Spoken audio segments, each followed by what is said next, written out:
नमस्कार साथियों, पुनः आपका स्वागत है चैनल पर।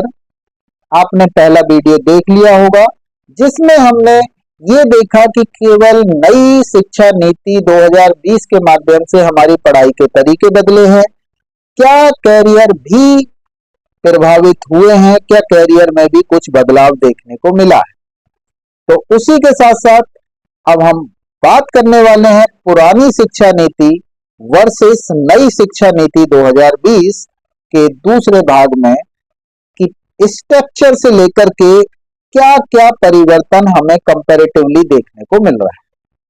तो स्ट्रक्चर अगर देखें तो पुरानी शिक्षा नीति में हमें मिलता था 10+2, जिसकी बात हमने पहले भी करी थी। 10th तक की जो एजुकेशन थी उसे बड़ी सामान्य पढ़ाई माना जाता था।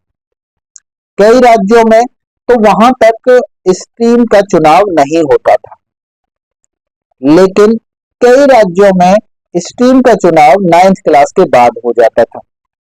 जैसे कि यूपी की बात करें तो 9th क्लास में बच्चे को साइंस, कॉमर्स और आर्ट का चुनाव करना पड़ता था।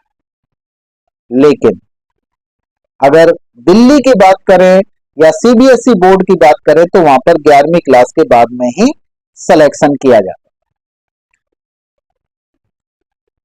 आर्ट, कॉमर्स, साइंस के आधार पर ही हमारे कैरियर की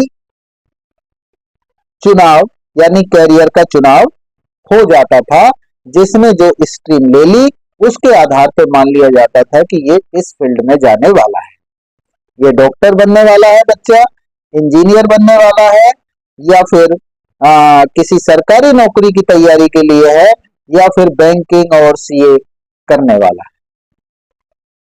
अब बात करते हैं नई शिक्षा नीति के आधार पर।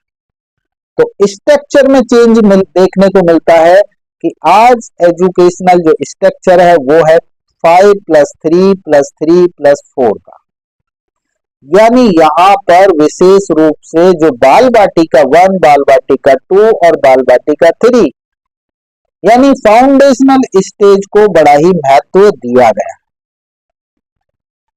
विशेष फोकस की बात करें तो यहाँ पर फ्लेक्सिबिलिटी है सिलेक्शन ऑफ सब्जेक्ट के अंदर, यहाँ पर फ्लेक्सिबिलिटी है टाइम ड्यूरेशन के अंदर, स्किल्स एजुकेशन यानी स्किल एजुकेशन की बात यानी स्किल बेस एजुकेशन की बात यहाँ पर होती है। केवल और केवल थ्योरी की बात नहीं होती, यहाँ पर प्रैक्टिकल लर्निंग की बात होती है, यहाँ पर मल्टी डिसिप्लिनरी एजुकेशन की बात होती है। यानी मल्टी डिसिप्लिनरी का मतलब है कि आप साइंस के साथ म्यूजिक सब्जेक्ट भी पढ़ सकते हैं। आप पढ़ाई केवल सब्जेक्ट या फिर मार्क्स तक सीमित नहीं, यानी किताबों तक सीमित नहीं, यहां पर आपकी स्किल का आकलन होता है, इनोवेशन का मूल्यांकन होता है, क्रिटिकल थिंकिंग पर जोर दिया जाता है और यहां पर रोजगार उन्मुख एजुकेशन पर जोर दिया जाता है, यानी एम्प्लॉय अवेलेबिलिटी की बात यहां पर करी जाती है।